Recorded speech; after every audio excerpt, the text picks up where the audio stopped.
Hi everyone, you're watching The Film Whisperers on Bent TV, a show where two movie nerds talk all things film through a contemporary lens. My name is Matt. And I'm Saj. So Saj, we have been talking a bit about female directors because they don't get enough of a spotlight. Still so many of the movies that we see that get all the money and the praise and the visibility are directed by men, so we thought we'd shine a bit of a spotlight on the ones that we really liked. But now we obviously naturally have to turn our attention to some that maybe we felt, not that we hated per se, but they felt maybe missed the mark or just not entirely what we expected. And I guess we just want to be really clear that every woman's contribution in Hollywood, especially as a director, it is incredibly important.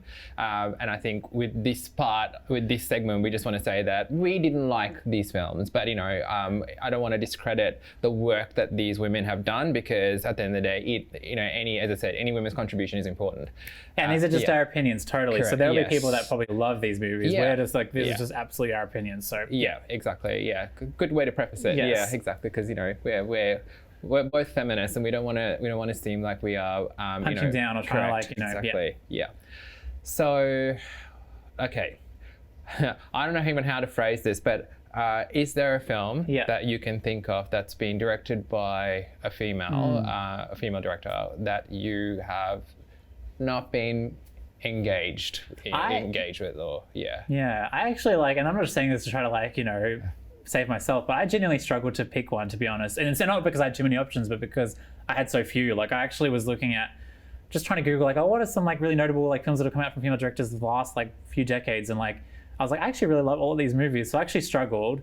But I will say that there was a film I saw in the mid 2010s called Raw, so R-A-W, directed by a woman called Julia Ducournau, I think her name is. And I didn't dislike it, I didn't hate it by any stretch, but I remember going into it hearing a lot of hype about the movie, because everyone was like, oh, she's the new kind of it thing with indie directors, it's supposed to be really exciting and really different and bold.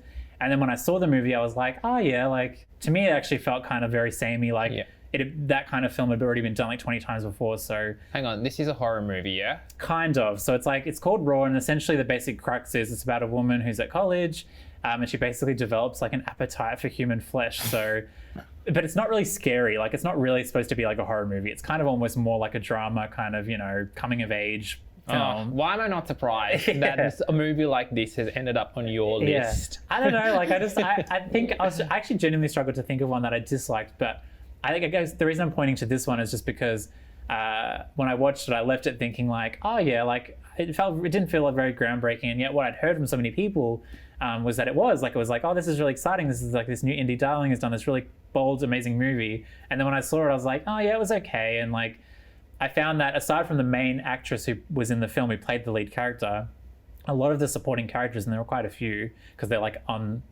live on residence, as college students.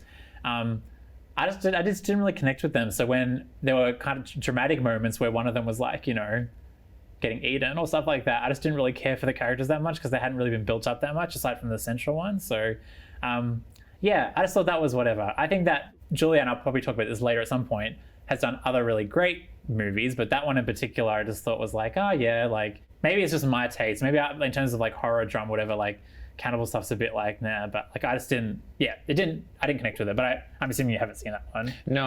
Hopefully I painted an okay picture, but that's definitely my one. How about yourself? Mine would have to be, and this would be a bit controversial because this film did win a couple of Oscars. Oh, okay. I believe it was in 2008. It's Kathryn Bigelow and her film The Hurt Locker. So before you continue, I have not seen that movie. I mean, I know of it because I feel it was quite groundbreaking when she won whatever she won. Best director. All I know is that it's set in wartime or something. Yeah. So if I remember right, I remember sitting at the cinema just going, if I have to see this character detonate one more bomb, I'm out of here. I am so sick of this. But apparently, when I spoke to straight men about the film, and this is one film where I guess because the subject matter in itself is very blokey. We know how straight men love their war movies. There's so many. So this was one of those films where people were telling me at the time the message that they were trying to send was that war is an addiction. Right.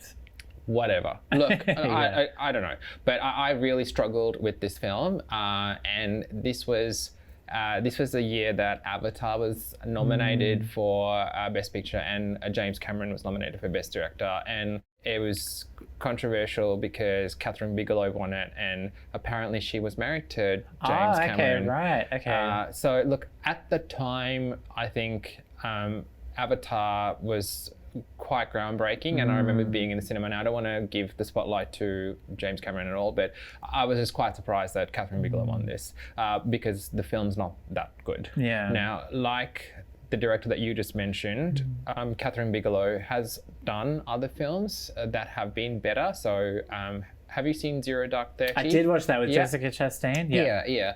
I know, very controversial and very American in terms of, you know, at the end of the day, it's about the assassination of someone who they glorify. But I still liked it. You know, I just liked the character of Jessica Chastain in it. But anyway, in terms of female directors and films that they've done, this movie, which gained so much critical acclaim, I found just deplorable, and I've just not engaged one bit.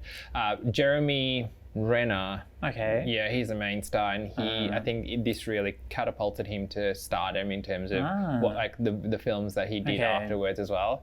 But it was definitely not for me. I just feel like we need to retire war movies. Like, there are so many. Like, I mean, no, sorry, not that it's not important to like shine a light on like the horrors of war and stuff like that, but like, honestly, like, if I just, not that I can think of the top of my head, but there have just been so many movies made about it. It's like, like, I just sitting through 2 hours of just people shooting and dropping bombs, like, just like, I completely agree, and I think the most recent one that I saw, which was called 1917, I think that was 2020. We watched that one. Yeah, and it, again, everyone's there going, "Oh, this is amazing."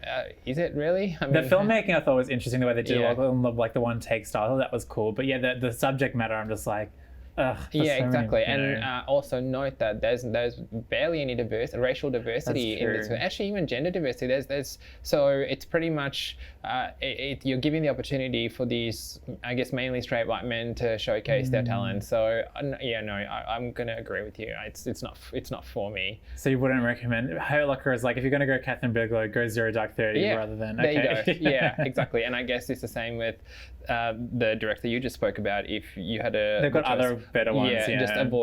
Just avoid Raw. Raw. Avoid Raw. All right.